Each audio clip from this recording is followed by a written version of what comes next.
આજે આપણે નવું ચેપ્ટર સ્ટાર્ટ કરીશું ડિફરન્શિયલ ઇક્વેશન. ગુજરાતીમાં એને આપણે કહીશું વિકલ સમીકરણ. બરાબર, ડિફરન્શિયલ ઇક્વેશન એટલે વિકલ સમીકરણ. એમાં આપણે સીધી ફોર્થ એક્સરસાઇઝથી સ્ટાર્ટ કરીશું. પહેલી 3 એક્સરસાઇઝ ઇઝી છે અને એમાં 1 કે 2 માર્ક્સના એક્ઝામ્પલ પૂછાય છે. મેઇન એક્ઝામ્પલ ફોર્થ એક્સરસાઇઝથી સ્ટાર્ટ થાય છે. એમાં પહેલો ટોપિક છે વિથ વેરિયેબલ સેપરેબલ. હવે એનો મતલબ શું થાય? મતલબ કે તમારે આ રીતનું ફોર્મ હોય, integration of fx dx is equal to integration of gy dy. તમારે આ રીતનું મીન્સ સેપરેટ થતું હોય એટલે સેપરેબલ કહેવાય. લાઈક તમને આ રીતે બી ફોર્મ આપેલું હોય, લાઈક તમને અહીંયા આવું આપેલું હોય fy dx equal to gx dy. તમે એને આવી રીતે સેટ કરશો dx upon gx, મતલબ dx સાઈડ તમારે x વાળું ટર્મ લાવવાનું છે અને dy સાઈડ તમારે y વાળું ટર્મ લાવવાનું છે. બરાબર, એ ડિનોમિનેટરમાં જાય કે ન્યુમેરેટરમાં જાય, છેદમાં જાય કાં તો અંશમાં જાય. આવું થઈ ગયા હવે તમારે એનું ઇન્ટિગ્રેશન કરવાનું છે, જે આપણે બેઝિક ઇન્ટિગ્રેશન કરીએ છીએ તે રીતે. એક્ઝામ્પલ કરીશું એટલે વધારે આઈડિયા આવશે. લાઈક ફર્સ્ટ એક્ઝામ્પલ છે, તમારે એટલું યાદ રાખવાનું છે dx ને dy ને આપણે ઉપર રાખવાના છે. dx સાઈડ x વેરિયેબલ વાળું ટર્મ લાવવાનું છે અને dy સાઈડ y વેરિયેબલ વાળું ટર્મ લાવવાનું છે. ઓકે,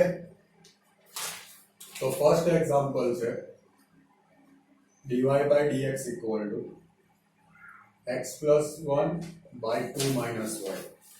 બરાબર, તો સ્ટાર્ટ કરીએ. તો આ dx પહેલા ઉપર જશે, બરાબર, અને y સાથે dy સાથે y વાળું ટર્મ આવશે એટલે સિમ્પલ થશે 2 minus y dy is equal to, right, dy side y વાળા ટર્મ, dx સાઈડ x વાળા ટર્મ, અને dy અને dx ઓલવેઝ ન્યુમેરેટરમાં આવે એટલે કે અંશમાં આવે. હવે તમે એનું ઇન્ટિગ્રેશન કરી દો.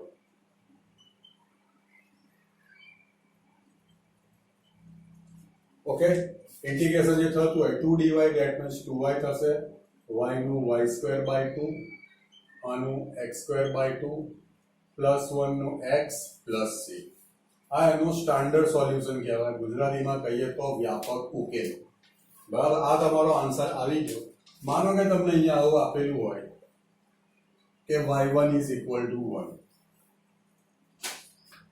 બરાબર, sorry, p1 is equal to 1. આનો મતલબ થાય કે x equal to 1 હોય ત્યારે y equal to પણ 1 છે.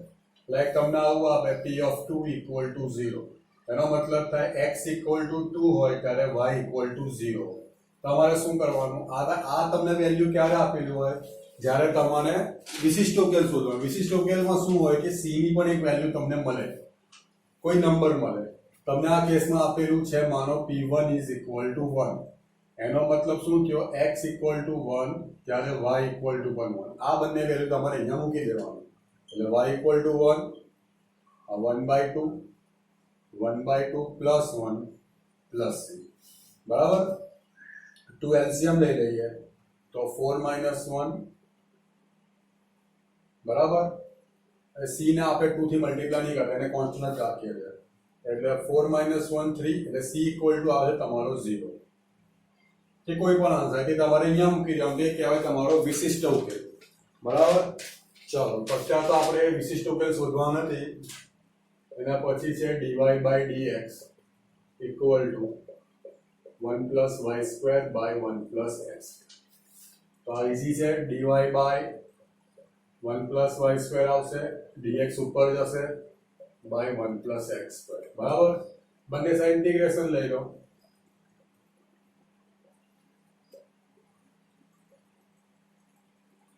dy by 1 plus y² એટલે એ થશે tan inverse y, simple integration, અને આ થશે tan inverse x પ્લસ. આ થઈ ગયો તમારો આન્સર. આગળ જઈએ.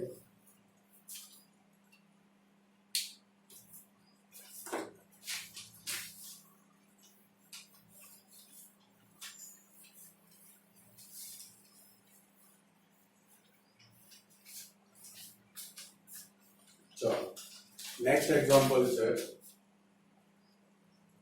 dy by dx equal to minus 4xy એટલે તમને આમાં આપેલું છે p of 0 is equal to 1 બરાબર છે યા તો y of 0 is equal to 1 ચલો પહેલા તો આપણે વ્યાપક ઉકેલ શોધીએ સ્ટાન્ડર્ડ સોલ્યુશન તો dy ના બાય આવી જશે y square minus as it is 4x અને dx આવી જશે r ઇન્ટિગ્રેશન લઈ લો તો dy by y square minus 4 બાર રાખો આ થશે x dx dy by y square એટલે માઇનસ 1 upon y x નું integration x square by 2 plus 2 બરાબર એટલે આ તમારો વ્યાપક ઉકેલ આવ્યો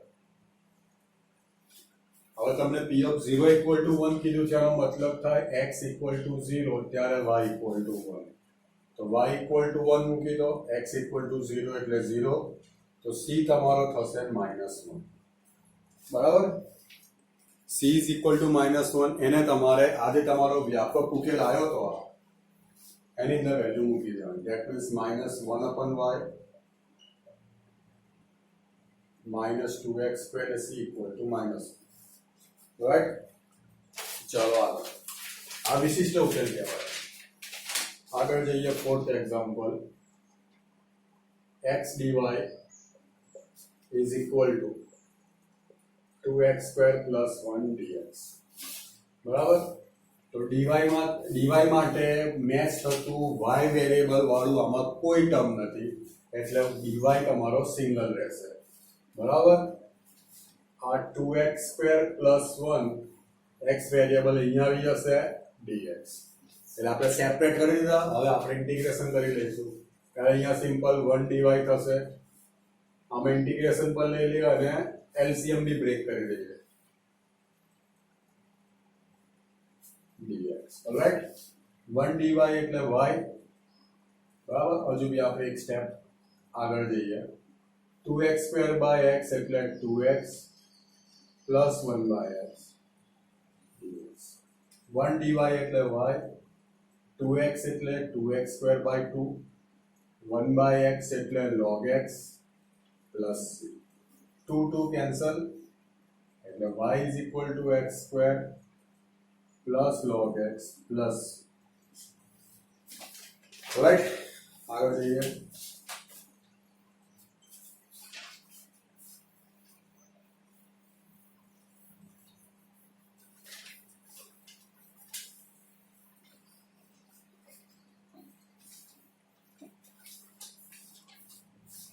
next example છે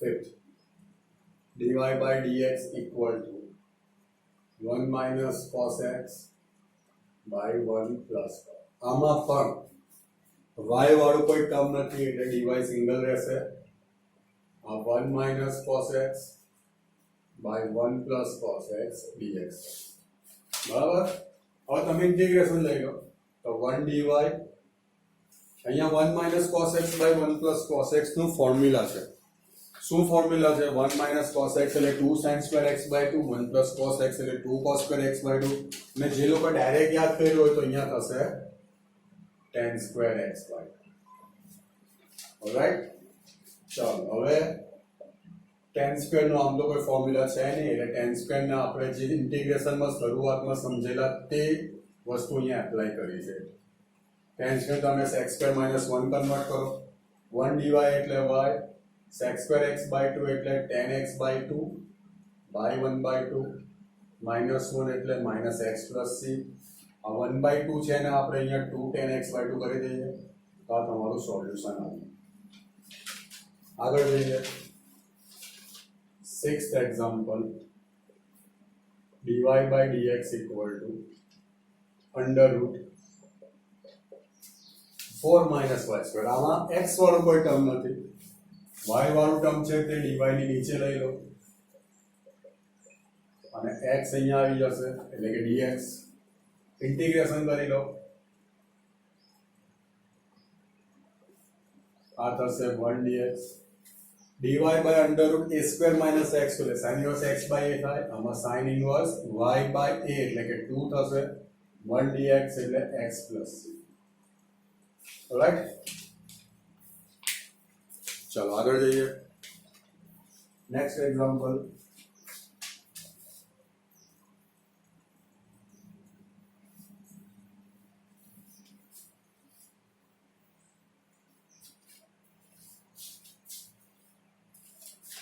ચલો નેક્સ્ટ એક્ઝામ્પલ છે 7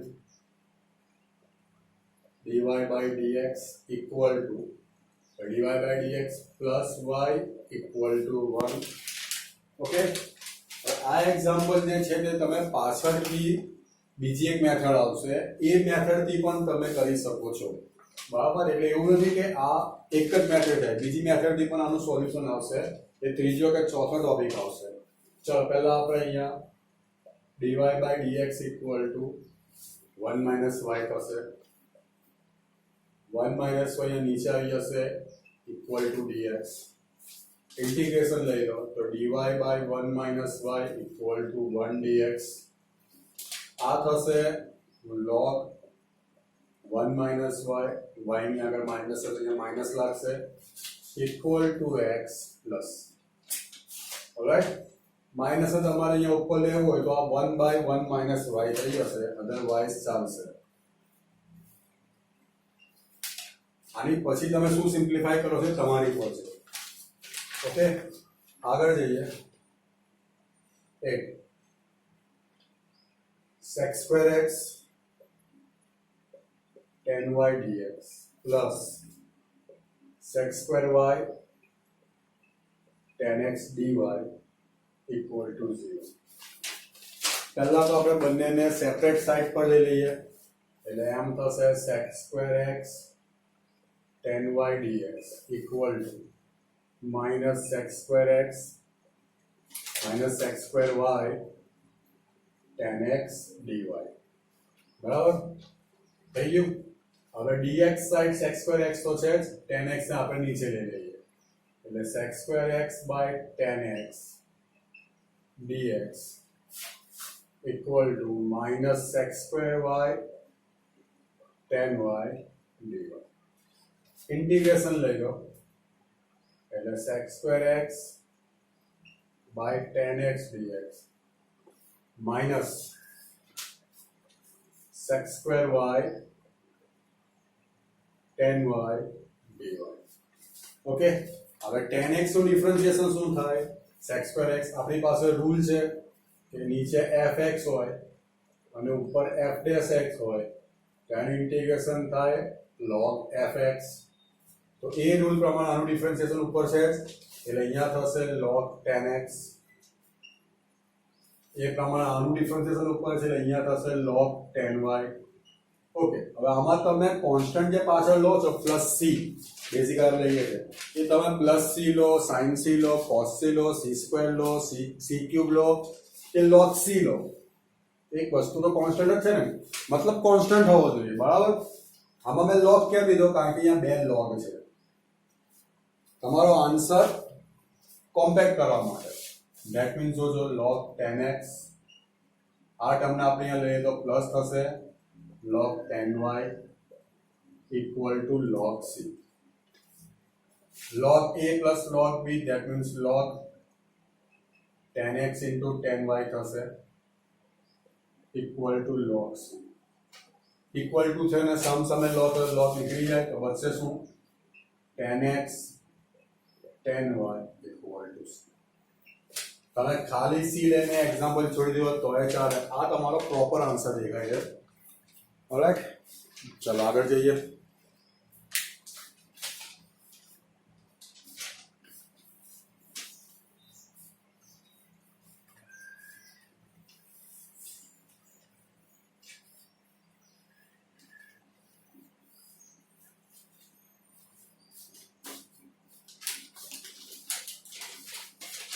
Ninth example, dy by dx equal to 1 plus x square. આ easy example છે. સિમ્પલ dy ની નીચે 1 plus y square આવી જશે અને dx ઉપર જશે 1 plus x square સાથે. ઇન્ટિગ્રેશન લઈ લો તો dy by 1 plus y square આ થશે 1 plus x square dx. આનું ઇન્ટિગ્રેશન સિમ્પલ છે, એ છે tan ઇન્વર્સ y, 1 નું ઇન્ટિગ્રેશન x અને x સ્ક્વેર નું x. હવે જો અહીંયા કોઈ log નથી એટલે આપણે સિમ્પલ c લઈ લઈએ, રાઈટ. તો આ તમારું સોલ્યુશન આવી ગયું. આજના લેક્ચરનો છેલ્લો એક્ઝામ્પલ લઈ લઈએ. e raised to x plus e raised to minus x dy minus e raised to x minus e raised to minus x dx equal to 0. Right? So, e raised to x plus e raised to minus x dy equal to e raised to x minus e raised to minus x dx હશે. પહેલા separate side પર મેં set કરી દીધું. y વાળું કોઈ term નથી ને, dy સિંગલ જ રહેશે, એની સાથે y નું કોઈ ટર્મ નહીં આવે. e raised to x minus e raised to minus x by e raised to x plus e raised to minus x dx. બંને સાઈડ ઇન્ટિગ્રેશન લઈ લઈએ, અહીંયા સિમ્પલ 1 dy થશે. આ e raised to x minus e raised to minus x by e raised to x. Okay, હવે e raised to x નું differentiation e raised to x જ થાય, plus as it is e raised to minus x નું e raised to minus x અને minus x નું minus 1 થાય. Ultimately શું થશે? e raised to x plus minus minus e raised to minus x જે ઉપર છે જ, ધેટ મીન્સ નીચેનાનું ડિફરન્શિએશન ઉપર છે એટલે f dash x by fx થયું. ધેટ મીન્સ એ થશે log fx. હવે તમે અહીંયા ખાલી કેમ પ્લસ c લીધો, log c કેમ ચાલે? તમે log c લીધો તોય ચાલે, પણ આમાં બે log જો આવતા હોય તમે log લેશો તો તમને ઈઝી પડશે. ઓકે, તમે log લઈને કરશો તો પણ થશે. આપણે એ પણ બતાવી દઈએ. લાઈક હું આઈને કરું y is equal to log e raised to x plus e raised to minus x plus log c. મેં log લીધો, બરાબર છે, એટલે આ થઈ જશે e raised to x plus e raised to minus x into c. હવે log કાઢવું હોય તો અહીંયા થશે e raised to y c into e raised to x plus e raised to minus. એટલે તમારી પર છે. ઓલરાઈટ, તો આજના લેક્ચરમાં આપણે આટલું રાખીએ, નેક્સ્ટ લેક્ચરમાં આગળ જઈશું. Thank you.